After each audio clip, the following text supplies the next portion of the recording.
دوسری چیز، دوسرا خیال جو ذہن میں آتا ہے اور جس کی وجہ سے ہم اور آپ غلطی کر بیٹھتے ہیں، کسی سے ملتا جلتا ہے۔ بسا اوقات ایک آدمی گناہ کرنے کے بعد یہ سوچتا ہے کہ ہمارے گناہ کو کوئی جانتا نہیں ہے، ہمارے گناہ کا کسی کو علم نہیں۔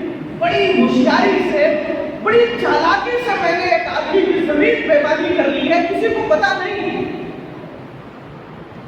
ایک شخص نماز میں پہلی صف میں ہے، امام کے پیچھے، امام کے پیچھے پہلی صف میں کھڑا ہے، اس کے آگے امام ہے، دائیں ایک شخص کھڑا ہے، بائیں ایک شخص کھڑا ہے، پیچھے بھی کچھ لوگ کھڑے ہوئے ہیں۔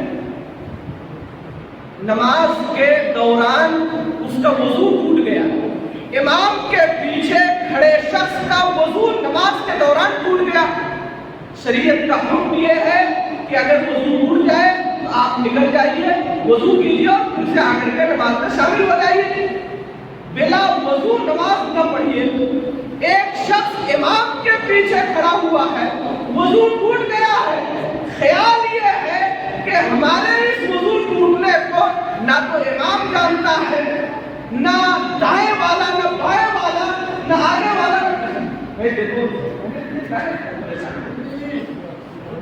نہ آگے والا نہ پیچھے والا، کوئی بھی ہمارے گناہ کو کوئی جانتا نہیں۔ میں بے وضو نماز پڑھ رہا ہوں، بلا وضو نماز پڑھ رہا ہوں، کسی کو ہمارے اس گناہ کا علم نہیں ہے۔ حضرات گرامی یاد رہے، کوئی شخص آپ کے اس عمل کو، آپ کے اس گناہ کو جانے یا نہ جانے، اللہ رب العالمین ہمارے ہر گناہ کو جان رہا ہے۔ چاہے جتنی ہوشیاری سے، چاہے جتنی چالاکی سے، چاہے جتنا چھپ کر کے ہم گناہ کریں، ہمارے گناہ کو کوئی جانے نہ جانے، اللہ جان رہا ہے۔ دیکھیے قرآن مجید میں اللہ تعالیٰ نے اس کی تردید کی، فرمایا یعلم خائنۃ الاعین وما تخفی الصدور۔ اللہ تعالیٰ آنکھوں کی خیانت کو بھی جانتا ہے، آنکھوں کی چوری کو۔ اگر ہم کہیں کھڑے ہو کر کے گزرنے والے کسی مرد پر یا گزرنے والی کسی عورت پر نگاہ اٹھا رہے ہیں، ہم اچھے ارادے سے نگاہ ڈال رہے ہیں یا برے ارادے سے، اللہ کو یہ بھی معلوم۔ یعلم خائنۃ الاعین، آنکھوں کی چوری اور خیانت کو بھی اللہ تعالیٰ جانتا ہے۔ حضرات گرامی، دلوں میں جو وسوسے، جو خیالات ہم نے چھپا رکھے ہیں، اللہ تعالیٰ دلوں کے راز اور بھید کو بھی جانتا ہے۔ اس لیے اگر ہمارے اور آپ کے ذہن و دماغ میں یہ بات ہے کہ ہمارے گناہ کو کوئی جانتا نہیں ہے، ہم نے بڑی ہوشیاری اور چالاکی سے کیا ہے، ہمارے گناہ کا کسی کو علم نہیں ہے، تو یقین مانیے ہم غلطی پر ہیں۔ کوئی جانے یا نہ جانے، اللہ رب العالمین ہمارے ہر گناہ کو جانتا ہے۔ اس لیے ذہنوں سے یہ بات نکالیے۔ تیسری چیز جو گناہ کا سبب بنتی ہے وہ یہ کہ گناہ کرتے ہوئے میرے پاس مجھے جاننے اور پہچاننے والا کوئی نہیں۔ گناہ کرتے ہوئے میرے پاس کوئی ایسا شخص نہیں ہے جو مجھے میرے اس گناہ کو جا کر کے لوگوں کو بتا دے، جو جا کر کے میرے گھر میرے گناہ کے بارے میں خبر دے دے۔ ایسا کوئی شخص یہاں موجود نہیں ہے۔ جیسے مثال کے طور پر رمضان کے مہینے میں بہت سارے لوگ دوپہر میں کسی ہوٹل میں جا کر کے کچھ کھاتے پیتے ہیں، ہوٹلوں میں پردے لگے ہوئے ہوتے ہیں، یا گاؤں سے کسی ایسی جانب نکلتے ہیں جس طرف لوگوں کا، گاؤں کے لوگوں کا زیادہ گزر نہ ہو، جس طرف زیادہ تر لوگ نہ آتے جاتے ہوں، اس طرف نکل جائیں گے اور وہاں جا کر کے دوپہر میں وہ چائے پیئیں گے، سموسا کھائیں گے، اور گھر آ کر کے ان کا خیال یہ ہوتا ہے کہ ہم تو روزے سے ہیں، ہمارے اس افطار کرنے کو یا دن میں روزہ کھولنے کو کوئی جانتا نہیں۔ عام طور پر یہ ذہنوں میں خیال آ جاتا ہے بسا اوقات کہ گناہ کرتے ہوئے میرے پاس مجھے جاننے والا، مجھے پہچاننے والا، جو میرے گناہ کی پول کھول سکے، جو جا کر کے میرے گناہ کو کسی سے بتا سکے، ایسا کوئی آدمی نہیں۔ اس لیے ایک آدمی